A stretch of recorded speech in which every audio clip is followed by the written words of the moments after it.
আশুরা আশারা থেকে, আশারা করে গিয়া 10টা ঘটনা পাওয়া যায় বুখারী শরীফের কিতাবের মধ্যে। আল্লামা বদরুদ্দিন আইনি রহমাতুল্লাহ আলাইহি তিনি 10টি ঘটনা উল্লেখ করেছেন। এই আশুরার দিনে 10টি ঘটনা হয়েছে, বলুন সুবহান। একটা ঘটনা হলো মুসা আলাইহিস সালাতু ওয়াস সালামকে আল্লাহ তাআলা এই আশুরার দিন ফিরআউনের হাত থেকে, ফিরআউনের দলের হাত থেকে আল্লাহ তাআলা হেফাজত করে নিয়েছেন এবং ফিরআউনের দল সবাইকে আল্লাহ তাআলা নীল নদীর মধ্যে ডুবাইয়া তাদেরকে মৃত্যু দিয়েছেন, বলুন সুবহান। 2 নম্বর হচ্ছে নূহ আলাইহিস সালাতু ওয়াস সালাম 950 বছর পর্যন্ত রাতে দিনে সকাল সন্ধ্যায় খাইতে বসতে হাঁটতে চলতে কওমদেরকে দিনের দাওয়াত দিয়েছেন। লাইলে ওয়া নাহারা ফালাম ইয়াজিদহুম দুআই ইল্লা ফিরারা। দিনে রাতে ঈমানের দাওয়াত, তাওহীদের দাওয়াত, আখিরাতের কথা, জাহান্নাম থেকে বাঁচানোর কথা, জান্নাতের কথা বলেছেন, কিন্তু নিজের উম্মত এগুলো না মানিয়া বিরোধিতা করেছিল, যার কারণে আল্লাহ তাআলা পানি নামে আযাব দিয়া নূহ আলাইহিস সালাতু ওয়াস সালামের কওম জাতি যারা বিতর্কে আছে তাদেরকে ধ্বংস করেছিলেন এবং নূহ আলাইহিস সালাতু ওয়াস সালামের অনুসারী যারা মুসলমান ঈমানদার তাদেরকে 40 দিন পরে আল্লাহ তাআলা এই মহাপ্লাবন পানি নামে আযাব থেকে আল্লাহ তাআলা এই আশুরার দিন রক্ষা করেছেন, বলুন সুবহান। 3 নম্বর কারণ হলো সর্বপ্রথম মানুষ, সর্বপ্রথম মানব আদম আলাইহিস সালাতু ওয়াস সালামের দোয়া, আদম আলাইহিস সালাতু ওয়াস সালামের তওবা। এই মুহররম মাসের 10 তারিখ আশুরার দিন আল্লাহ তাআলা তওবা কবুল করে, দোয়া কবুল করে নিয়েছেন, বলুন সুবহানাল্লাহ। আদম আলাইহিস সালাতু ওয়াস সালাম আল্লাহ তাআলা জমিনের মধ্যে, দুনিয়ার মধ্যে পালন করে 350 বছর পর্যন্ত এই পৃথিবী অন্ধকার ছিল, আলো নাই, বাতাস নাই, কোনো কিছু নাই। 350 বছর পর্যন্ত আল্লাহ তাআলার কাছে তওবা ইস্তেগফার করেছেন। এই আশুরার দিন মুহররম মাসের 10 তারিখ আল্লাহ সুবহানাহু ওয়া তাআলা আমাদের সর্বপ্রথম পিতা, সর্বপ্রথম মানুষ হযরত আদম আলাইহিস সালাতু ওয়াস সালামের তওবা কবুল করে, দোয়া কবুল করে আল্লাহ তাআলা আদম আলাইহিস সালাতু ওয়াস সালামকে মাফ করে দিয়েছেন, সুবহানাল্লাহ। তিনি দোয়া করেছিলেন রব্বানা যালামনা, সবাই বলি রব্বানা যালামনা আনফুসানা ওয়া ইল্লাম তাগফির লানা ওয়া তারহামনা লানাকুনান্না মিনাল খাসিরিন। এই দোয়া করেছিলেন আর এই দোয়ার বরকতে আল্লাহ তাআলা তওবা কবুল করে আদম আলাইহিস সালাতু ওয়াস সালাম দোয়া কবুল করে দিয়েছেন, সুবহান। এজন্য আমরা বেশি বেশি করি এই দোয়া পাঠ করব। একদিকে দোয়া, আরেকদিকে কোরআনের আয়াত, তিলাওয়াত হয়ে যাবে, দোয়া হয়ে যাবে, তওবা হয়ে যাবে আর সওয়াব হয়ে যাবে, বলুন সুবহান। 4 নম্বর হলো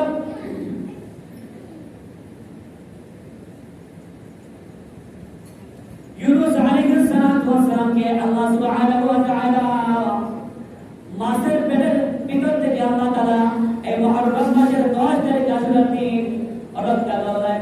একদিকে মাছের পেট, আরেকদিকে হলো পানির নিচে অন্ধকার, মাছের পেটের অন্ধকার, অবশ্য রাতের অন্ধকার।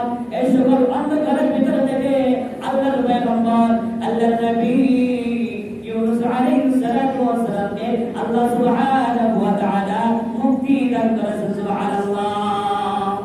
যেই দোয়ার মাধ্যমে আল্লাহ সুবহানাহু ওয়া তাআলা মুক্তি দান করেছেন সেই দোয়াগুলো আমরা পাঠ করব। সবাই পড়ছি লা ইলাহা ইল্লা আনতা সুবহানাকা ইন্নী কুনতু মিনাজ জালিমিন। লা ইলাহা ইল্লা আনতা সুবহানাকা ইন্নী কুনতু মিনাজ জালিমিন।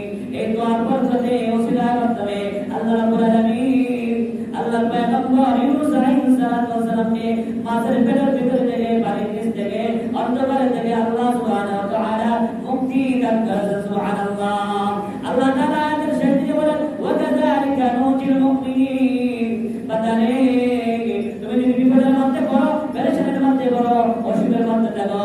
কোনো মুসিবতের মধ্যে থাকো আর এই দোয়া পরে এই আয়াতে কারিমা পরে আমার সাহায্য চাও, আমার কাছে তওবা করো, আমি আল্লাহ তোমার তওবা কবুল করব, তোমাদের সাহায্য করব, তোমার দোয়া কবুল করে তোমার সরবত করে আমি আল্লাহ সুবহানাহু ওয়া তাআলা পূরণ করে দেব। সুবহানাল্লাহ।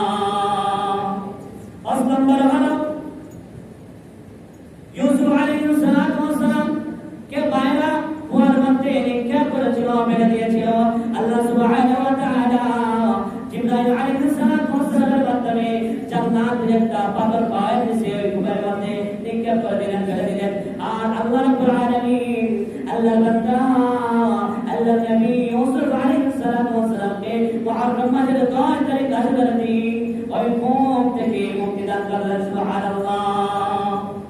6 নম্বর হলো ঈসা আলাইহিস সালাতু ওয়াস সালাম আল্লাহর একজন পয়গম্বর নবী ছিলেন, যিনি উম্মতদেরকে কালিমা দাওয়াত দিয়েছিলেন, তাওহীদের দাওয়াত দিয়েছিলেন।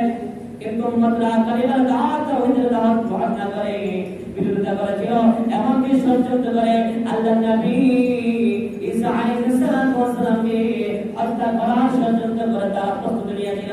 আল্লাহ রাব্বুল আলামিন আল্লাহর পয়গম্বর ঈসা আলাইহিস সালাতু ওয়াস সালামকে মুহররম মাসের 10 তারিখ আশুরার দিন ওই কাফির ইহুদি নাসারা তাদের হাত থেকে আল্লাহ তাআলা হেফাজত করে সরাসরি আকাশের মধ্যে তুলে দিয়েছেন। সুবহানাল্লাহ। তার এই দিনের মধ্যে ঈসা আলাইহিস সালাতু ওয়াস সালামকে আল্লাহ তাআলা কাফিরদের হাত থেকে, জালিমের হাত থেকে রক্ষা করে সরাসরি আকাশের মধ্যে তুলে দিয়েছেন। সুবহানাল্লাহ। 7 নম্বর হলো দাউদ আলাইহিস সালাতু ওয়াস সালামের তওবা আল্লাহ তাআলা কবুল করেন। সুবহানাল্লাহ। 8 নম্বর হলো ইব্রাহিম আলাইহিস সালাতু ওয়াস সালাম আল্লাহ তাআলার জন্য তাওহীদের দাওয়াত দিয়েছিলেন, কিন্তু উম্মতরা তাওহীদের দাওয়াত গ্রহণ না করে ওনাকে হত্যা করার জন্য অগ্নিকুণ্ড তারা প্রস্তুত করেছিল, এমনকি আগ্নির মধ্যে তারা ফেলে দেওয়ার ষড়যন্ত্র করে ফেলে দিয়েছিল। আল্লাহ তাআলা বলেন, এ আমার পয়গম্বর, আমার বন্ধু, আমার দোস্ত, আমার জন্য তুমি আগ্নির মধ্যে চলে এসেছো। বন্ধুরে জিবরাইলকে বাড়িয়ে দিয়েছেন, জিবরাইল সাথে সাথে যাও, আমার বন্ধুর যে সাহায্যের প্রয়োজন আমার বন্ধুকে সাহায্য করো। আল্লাহর পয়গম্বর আল্লাহর বন্ধু ইব্রাহিম আলাইহিস সালাতু ওয়াস সালামকে যখন জিবরাইল সাহায্য নেওয়ার জন্য বলেছিলেন, যে পয়গম্বর আপনি যদি বলেন আপনি বন্ধুকে সাগরের মধ্যে নিক্ষেপ করবো অথবা সাগর থেকে পানি আনি ওই আগুনকে মুহূর্তের ভিতরে নিভাইয়া দিতে পারি, আল্লাহর পয়গম্বর আল্লাহর বন্ধু ইব্রাহিম আলাইহিস সালাতু ওয়াস সালাম বললেন, হাসবুনাল্লাহু ওয়া নি'মাল ওয়াকিল। সবাই বলি হাসবুনাল্লাহু ওয়া নি'মাল ওয়াকিল। আল্লাহ তাআলা বলেন যথেষ্ট, নি'মাল মাওলা ওয়া নি'মাল নাসীর। তিনি আমার উত্তম অভিভাবক, আমার উত্তম বন্ধু। এইবার বরকতে আল্লাহ তাআলা আগুনকে ঠান্ডা করে দিলেন, শীতল করে দিলেন, আরামদায়ক করে দিলেন, জান্নাতের বাগান বানায় দিলেন। সুবহানাল্লাহ। আগুনকে আল্লাহ তাআলা আগুন করে দিলেন, কুল্লা ইয়া নারু কুনি বারদান ওয়া সালামান আলা ইব্রাহিম। এ আগুন আমার বন্ধু আমার জন্য আগুনের মধ্যে ফেলে পড়ে গেছে। আগুন রে আমার বন্ধুর শরীর জ্বালাই বাদলের কথা, আমার বন্ধুর শরীরের একটা বসানো চলবে না। আমার বন্ধুর জন্য এমন ভাবে ঠান্ডা হয়ে যাও, এমন ভাবে শীতল হয়ে যাও, আমার বন্ধুর জন্য আগুন ফুল বাগিচা জান্নাতের বাগান হয়ে যাও। সুবহানাল্লাহ। এখন আগুনের মধ্যে পড়িয়া ইব্রাহিম আলাইহিস সালাতু ওয়াস সালাম হাসবুনাল্লাহু ওয়া নি'মাল ওয়াকিল এই দোয়া পাঠ করেছেন। এই দোয়া আমরা বিপদে আপদে পেরেশানি মুসিবতে যে কোনো সময় আমরা এই দোয়া পড়বো, এই দোয়ার বরকতে আল্লাহ তাআলা আমাদের সহায় হবেন। আল্লাহ তাআলা আমাদেরকে দুনিয়াতে সাহায্য করবেন, আখিরাতে সাহায্য করবেন, বিপদ থেকে মুক্তি করবেন, অসুখ থেকে আল্লাহ তাআলা আমাদেরকে মুক্তি করবেন। আল্লাহ তাআলা আমাদেরকে কুদরতে সাহায্য করে আল্লাহ তাআলা আমাদের সরল পূর্ণ করবেন। সুবহানাল্লাহ। 9 নম্বর হলো ইয়াকুব আলাইহিস সালাতু ওয়াস সালাম সন্তান ছেলে ইউসুফ আলাইহিস সালাম যখন ছেলেরা ষড়যন্ত্র করে কূপের মধ্যে নিক্ষেপ করে দিয়েছিল, ইয়াকুব আলাইহিস সালাতু ওয়াস সালাম কলিজার টুকরা সন্তান ইউসুফ আলাইহিস সালাতু ওয়াস সালামের জন্য রাত দিন কাঁদতেছে।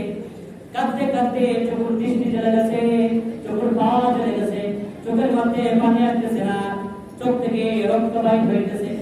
আল্লাহ রাব্বুল আলামিন এই মুহররম মাসের আশুরার দিন 10 তারিখ হযরত ইয়াকুব আলাইহিস সালাতু ওয়াস সালামের চোখের দৃষ্টি আবার ফিরে আসছে।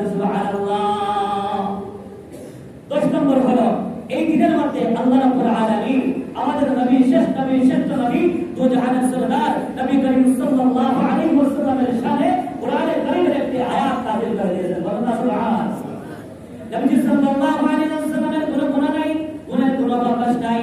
যে ব্যক্তি আম্বিয়া কেরামকে গুনাহগার বলবে, ওই ব্যক্তি মুমিন থাকতে পারে না, ওই ব্যক্তি ইমানদার থাকতে পারে না, ওই ব্যক্তি মুসলমান থাকতে পারে না। মুমিন আম্বিয়া কেরাম গুনাহ করেন না, আম্বিয়া কেরামের কোনো গুনাহ নাই। আল্লাহ রাসূল সাল্লাল্লাহু আলাইহি ওয়াসাল্লামের শানে আল্লাহ তাআলা মুহররম মাসের 10 তারিখ আশুরার দিন এই আয়াত নাযিল করেন, মা তাকাদ্দামা মিন যামবিকা ওয়া মা তাআখার। হে আমার হাবিব, হে আমার বন্ধু, আপনার তো জীবনে কোনো গুনাহ নাই, আগে গুনাহ নাই, পরে গুনাহ নাই। অনিচ্ছাকৃত ভাবে যদি বন্ধুরে কোনো ভুল হয়ে থাকে, আমি আল্লাহ ঘোষণা করে দিলাম, আপনার আগের পরের সব ভুল ত্রুটিগুলো আমি আল্লাহ মাফ করে দিলাম। সুবহানাল্লাহ।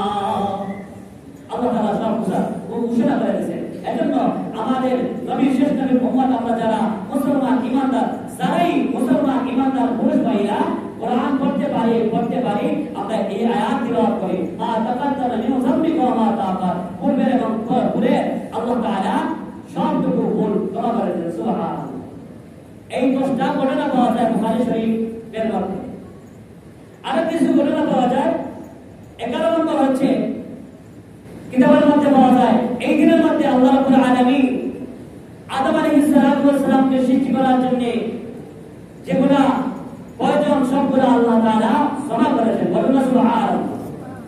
12 নম্বর হলো এই দিনের মধ্যে আল্লাহ রাব্বুল আলামিন আদম আলাইহিস সালামকে জান্নাতের মধ্যে থাকার ব্যবস্থা করে দিয়েছেন। সুবহানাল্লাহ। 13 নম্বর হলো এই দিনের মধ্যে আল্লাহ রাব্বুল আলামিন জান্নাত থেকে বের করেন দুনিয়ার মধ্যে, পৃথিবীর মধ্যে পাঠাচ্ছেন। সুবহানাল্লাহ। 14 নম্বর হলো এই দিন পৃথিবী সৃষ্টি করা হয়েছে, দুনিয়া সৃষ্টি করা হয়েছে। সুবহানাল্লাহ। 15 নম্বর হলো এই দিনের মধ্যে সর্বপ্রথম বৃষ্টি জমিনের মধ্যে নাযিল হয়েছে। সুবহানাল্লাহ। 16 নম্বর হলো এই দিনের মধ্যে আল্লাহ রাব্বুল আলামিন সুলাইমান আলাইহিস সালামকে নবী হিসেবে বাদশাহী দান করেছেন। সুবহানাল্লাহ।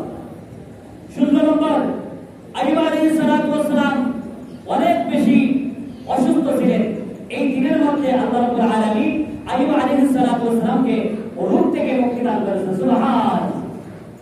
আইয়ুব আলাইহিস সালাম একটা দোয়া করতেন, রব্বি আন্নী মাসানিয়াল দুররু ওয়া আনতা আরহামুর রাহিমিন। যে যত বড় রোগী হন না কেন, যে যত বড় অসুবিধা করেন না কেন, থাকেন না কেন, এই দোয়া যদি করেন আল্লাহ তাআলা আপনার অসুবিধা দূর করবে, আল্লাহ তাআলা আপনার রোগ থেকে মুক্তি দান করবে। সুবহানাল্লাহ। রব্বি আন্নী মাসানিয়াল দুররু ওয়া আনতা আরহামুর রাহিমিন। এই আয়াতের বরকতে ওসিলা আল্লাহ রাব্বুল আলামিন আইয়ুব আলাইহিস সালামকে রোগ থেকে মুক্তি দান করেছিলেন। 18 নম্বর হলো হযরত হুসাইন রাদিয়াল্লাহু তাআলা আনহু, এই দিন কারবালার দিন, আমরা শুধু কারবালার ঘটনা জানি, এই দিনের মধ্যে শাহাদাত বরণ করেছেন। সুবহানাল্লাহ। 19 নম্বর হলো এই দিনের মধ্যে পাহাড় পর্বত বলে আল্লাহ তাআলা সৃষ্টি করেছেন। সুবহানাল্লাহ। 20 নম্বর হলো এই দিনের মধ্যে কিয়ামত হবে। আল্লাহু আকবার। এজন্য 19টা 18টা যে কিতাবের মধ্যে উল্লেখ করা হয়েছে বুখারী শরীফ সহ অন্যান্য কিতাবের মধ্যে, এইগুলো হলো মুমিনের জন্য, মুসলমানের জন্য, ঈমানদারের জন্য সুসংবাদ, আর 2টা হলো আমাদের জন্য দুঃখের কারণ। একটা হলো আল্লাহ নবী সাল্লাল্লাহু আলাইহি ওয়াসাল্লামের কলিজার টুকরা নাতি হযরত হুসাইন রাদিয়াল্লাহু তাআলা আনহুকে 10ই মুহররম আশুরার দিন হত্যা করা হয়েছিল। হযরত হুসাইন রাদিয়াল্লাহু তাআলা আনহু শাহাদাত বরণ করেন 10ই মুহররম আশুরার দিন, আজকের এই দিনের মধ্যে। আর 3 নম্বর হচ্ছে এই দিনের মধ্যে কিয়ামত হবে।